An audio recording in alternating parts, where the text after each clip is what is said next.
Afinal, a doutrina católica sobre a Eucaristia é invenção de algum concílio recente, segundo milênio, ou é realmente da igreja fundada por Jesus? Nós estamos lendo, nesses últimos domingos, o capítulo 6 do Evangelho segundo João. Vale a pena reler esse capítulo para nós percebermos a ênfase que Jesus dá nessa doutrina. Para ele está bem claro a presença real que Jesus tem na Eucaristia é inegável. Veja, João 6, ele começa afirmando isso lá no versículo 33. Pois o pão de Deus é aquele que desce do céu e dá vida ao mundo. Até aí tudo bem. Ele poderia estar usando uma metáfora. Como ele falou, eu sou a videira e vós sois os ramos, eu sou o bom pastor e vocês são as minhas ovelhas, etc, etc. Mas aí ele continua, versículo 35. Eu sou o pão da vida. Quem vem a mim nunca mais terá fome, quem crê em mim nunca mais terá sede. E ele continua, vai dizendo, e os apóstolos vão aos poucos entendendo, e os discípulos vão tentando entender. Aí então ele diz lá no versículo 49, os vossos pais no deserto comeram o maná e morreram. Aqui está o pão que desce do céu, para que não morra quem dele comer. 51. Eu sou o pão vivo que desceu do céu. Quem comer deste pão viverá eternamente, e o pão que eu darei é a minha carne, para a vida do mundo. O pão que eu darei é a minha carne. Então aqui ele já está apontando para algo que ele vai fazer na frente. Ele não está dizendo só eu sou o pão da vida. Eu sou o pão vivo descido do céu. Ele está dizendo, eu vou dar um pão para vocês. E o pão que eu darei é a minha carne. Essa expressão carne, na língua de Jesus, que era o aramaico, nefesh, aqui está no grego, mas Jesus falava aramaico, significa a pessoa inteira, não um pedaço de carne. Não, portanto, não tem nada a ver com canibalismo. O canibal come um pedaço da carne, um membro, um pedaço morto de carne humana. Não é nada disso. Quem comer a minha carne aqui significa quem comer a minha pessoa encarnada, o meu ser inteiro, né? Do jeito que ele está ali falando com os discípulos, portanto, encarnado. E ele continua. Não, aí os judeus discutem entre si, como pode ele nos dar a sua carne a comer? Veja, Jesus falou várias coisas, eu sou a porta, eu sou... várias coisas em metáfora. Ninguém se espantou. Mas essa insistência de Jesus em falar, o pão que eu darei sou eu sou o pão e o pão sou eu, ele disse nas duas vias, né? Nas duas mãos, fez com que os judeus, então, se questionassem, como é possível isso? Como é possível ele dar a sua carne em comer? Aí Jesus responde, estou no versículo 53, em verdade vos digo. Essa expressão só é usada para enfatizar uma coisa. Jesus aqui, ao contrário das parábolas, ele não explica, ele repete. Quando Jesus fala, por exemplo, uma analogia, usa uma imagem figurada, ele em seguida explica o que ele quer dizer, né? E aí ele dá o sentido, dá o significado simbólico. Aqui não, aqui ele diz, é isso mesmo, em verdade vos digo, é isso mesmo. Se não comerdes a carne do Filho do Homem e não beberdes do seu sangue, não tereis a vida em vós mesmos. Quem come a minha carne e bebe o meu sangue tem a vida eterna, e eu o ressuscitarei no último dia. Com efeito, minha carne é verdadeira comida e o meu sangue é verdadeira bebida. Veja, Jesus não deixa dúvida, ele insiste em dizer isso. Como pode ele dar a sua carne a comer? Meus irmãos, vamos nos lembrar que nos evangelhos sinóticos também, Jesus diz uma coisa e aquela coisa impossível acontece. Ele diz àquela menina que estava morta, Talita cumi, quer dizer, menina, levanta-te. A menina levantou. Aqui do Evangelho de João mesmo, lá no capítulo 11, Lázaro, seu amigo, estava morto e enterrado. Ele diz, Lázaro, vem para fora. E Lázaro veio para fora. O fato de algo parecer impossível, difícil de crer, não é impedimento para que aconteça mediante a palavra de Jesus. Então, se Jesus diz, isto é o meu corpo, tomai e comei, é porque é o corpo mesmo. Veja, se fosse apenas um símbolo, não causaria espanto aos discípulos. Ele diz no versículo 57, o que comer de mim, viverá por mim. E este é o pão que desceu do céu. Não é como o maná, que os vossos pais comeram e morreram. Quem come deste pão, viverá eternamente. Aí o versículo 59 diz, 60 diz que muitos discípulos, ouvindo Jesus, disseram, essa palavra é dura. Quem consegue escutá-la? Essa é a reação de muitos ao longo da história da igreja. Muitos também não aceitaram a igreja dizer que é verdadeiramente o corpo de Cristo, esse pão vivo descido do céu que nós temos na Eucaristia, que o sacerdote consagra, não é mais pão, é verdadeiramente o corpo de Cristo. Muitos também acham difícil, preferem dizer que é apenas um símbolo, uma representação, mas Jesus está deixando bem claro, é realmente o corpo dele. E ele pergunta, isso vos escandaliza? Isso vos escandaliza?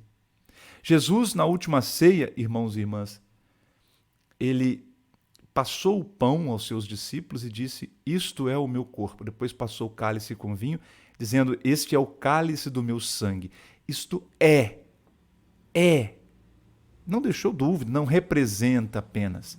Não é como se fosse. Não é uma analogia. Isto é. Lembre-se no livro do Gênesis, Deus disse, faça-se a luz, e a luz se fez.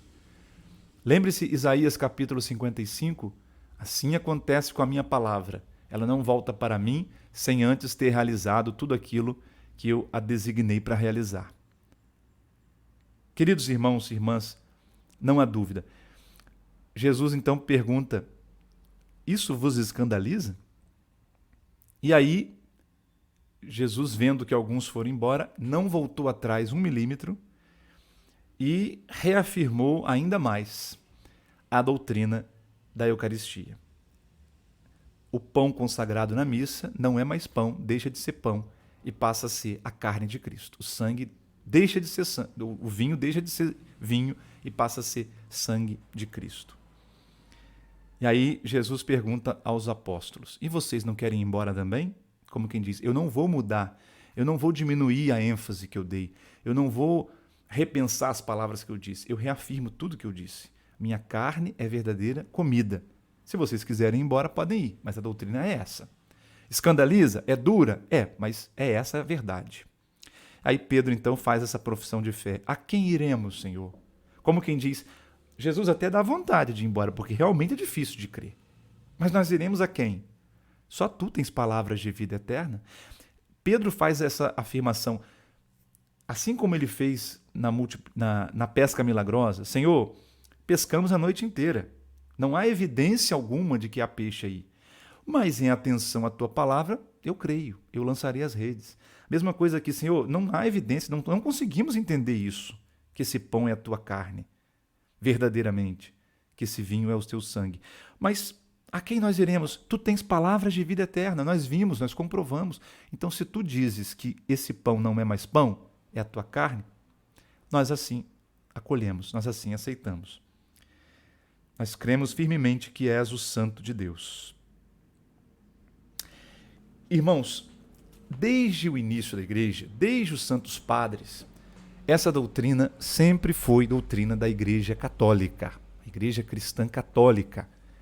Desde o tempo do Império Romano, a igreja é acusada de praticar idolatria porque adora um pedaço de pão. A igreja era acusada de praticar atos de canibalismo, porque toda a reverência ao pão consagrado, ao vinho consagrado, como nós vemos nesses ícones representando os padres da igreja, os santos padres da igreja, né, que é aqueles bispos dos primeiros séculos da igreja, toda a reverência à Eucaristia. Veja como nós fazemos na adoração ao Santíssimo, né, aí essa imagem, o Santo Padre, o Papa Francisco, levando no ostensório o pão consagrado, que é o corpo de Cristo, né? Toda a reverência e toda a adoração, porque Se Jesus falou mentira, se ele não quis dizer isso mesmo, então ele é um grande mentiroso e vamos abandonar a fé. Mas se Jesus não é um impostor, então a doutrina da Eucaristia é a principal da nossa fé e é o que nós mais devemos valorizar. Portanto, nós católicos temos a missa todos os dias, não é uma vez por mês só não. Porque Jesus disse, fazer isto em memória de mim. Nós não podemos fazer memória de Jesus só uma vez por mês. E ele disse fazer isso em memória de mim aos apóstolos. Não é qualquer pessoa que pode fazer isso em memória dele. Não estavam todos ali, nem a Virgem Maria estava ali. Portanto, nem ela pode fazer isso em memória de Jesus. Só aqueles que Jesus escolheu para serem sacerdotes do Novo Testamento, da Nova Aliança. Os apóstolos, os 12 apóstolos. Ah, mas mulher não pode? Olha, poderia se Jesus tivesse chamado Maria Madalena para estar ali, mas ele não chamou. Ele quis que só os 12 apóstolos. Ah, mas havia os 72 discípulos, havia as mulheres que o seguiam. Mas ele quis dar esse mandamento, fazer isso em memória de mim, só aos 12 apóstolos. E quem são os sucessores dos apóstolos? Os bispos. E os colaboradores dos apóstolos, dos bispos, no sacerdócio são os presbíteros. Então, por isso, desde o início da igreja, só os bispos e os presbíteros podem consagrar o pão e o vinho. Nós cremos na sucessão apostólica. Aqueles apóstolos que estavam lá na última ceia impuseram as mãos sobre outros, transmitiram aquele poder a outros, que por sua vez transmitiram a outros, que foram passando de geração em geração até chegar aos nossos tempos. Vários momentos na história da igreja houve rompimento dessa sucessão apostólica. Pessoas que não receberam imposição das mãos uma ordenação válida começaram a dizer que também tinham o poder de celebrar a ceia eucarística. E nós não cremos nisso. Para nós, só quem recebeu, numa linha de sucessão contínua, sem dúvida, aquele sacerdócio, aquele poder que nosso Senhor deu aos 12 apóstolos na última ceia. Vamos celebrar com alegria, irmãos, esse grande mistério de amor, a Santíssima Eucaristia. Vamos adorar esse pão vivo descido do céu, que é Jesus Eucarístico. Vamos visitar o sacrário quantas vezes for possível, sempre que você puder. Passou na frente de uma igreja, tem uma luzinha acesa lá dentro, é Jesus que está vivo. Vai lá, dobra o joelho, converse com ele, ele está vivo ali no sacrário, aguardando que você vá conversar com ele. Que a Eucaristia seja cada vez mais o centro da nossa fé. E nós que somos católicos, vamos manter viva essa fé, ainda que isso escandalize o mundo. Toda a reverência, portanto. Celebremos com todo zelo, com todo cuidado, porque não é uma coisa, não é meramente um símbolo, não é meramente uma representação. É verdadeiramente Deus que está sobre o altar. É o Verbo que se fez carne. É a segunda pessoa da Trindade, nosso Mestre e Salvador, que morreu por nós na cruz, com aquele mesmo sangue que foi derramado no madeiro. É Ele, ali presente em cada missa, tornando presente o seu sacrifício de amor no Calvário, a sua ressurreição gloriosa no sepulcro vazio. Se você está afastado da missa, volte ali ao seu lugar. A missa é a nossa casa. A missa é o portal que nos une a Deus.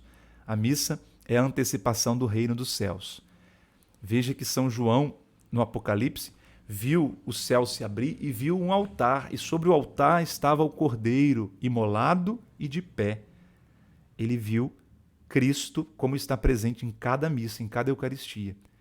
O Cordeiro está imolado, porque ele está renovando o seu sacrifício eternamente. Aquele sacrifício não parou de ter efeito. Pela Eucaristia, esse efeito se derrama sobre nós. Mas ele está de pé, porque ele não está morto. Então, errou Lutero quando disse que nós católicos, ao acreditarmos que a Eucaristia é um sacrifício, estamos matando de novo nosso Senhor. Que ignorância, não é nada disso. O Cordeiro está imolado, ele está com as chagas, mas ele está de pé no Apocalipse, porque ele está vivo, ressurrecto. É isso que nós temos na Santa Missa. Por isso devemos ter todo o zelo, todo o respeito, toda a devoção. Por isso precisamos pensar bem, examinar a nossa consciência. Estou em condições de receber a Eucaristia? Se houver dúvida, se eu estiver em pecado mortal, se eu não estiver em estado de graça, de amizade com Deus, eu devo me abster de comungar sacramentalmente, fazer só comunhão espiritual. E devo cuidar bem de que roupa eu vou usar para ir à missa. Não posso usar uma roupa que não reverencie esse mistério. Atenção jovens, atenção mulheres, homens. Vamos usar uma roupa, nada de roupa chique, não é nada disso, mas uma roupa adequada para o recinto sagrado. Entrou na igreja para a missa, não é momento de bater papo, de conversar. Não perca tempo, meu irmão, minha irmã. Ali vai acontecer o maior milagre que Jesus realiza sobre a terra. Ele vai descer do céu sobre o altar. Então concentre a sua atenção, coloque o foco da sua atenção no mistério, reze pelo padre que vai celebrar, para que o Espírito Santo o ilumine na pregação, para que ele consiga celebrar com zelo, com reverência, incendiando o coração da sua comunidade. Vamos usufruir, vamos degustar da Sagrada Liturgia, que desde o tempo dos santos padres da igreja, desde os primeiros séculos, é celebrada da mesma forma. E vamos aproveitar esse sacramento de amor que nosso Senhor Jesus Cristo deixou para nos alimentar, para matar a nossa fome de Deus. Seja abençoado.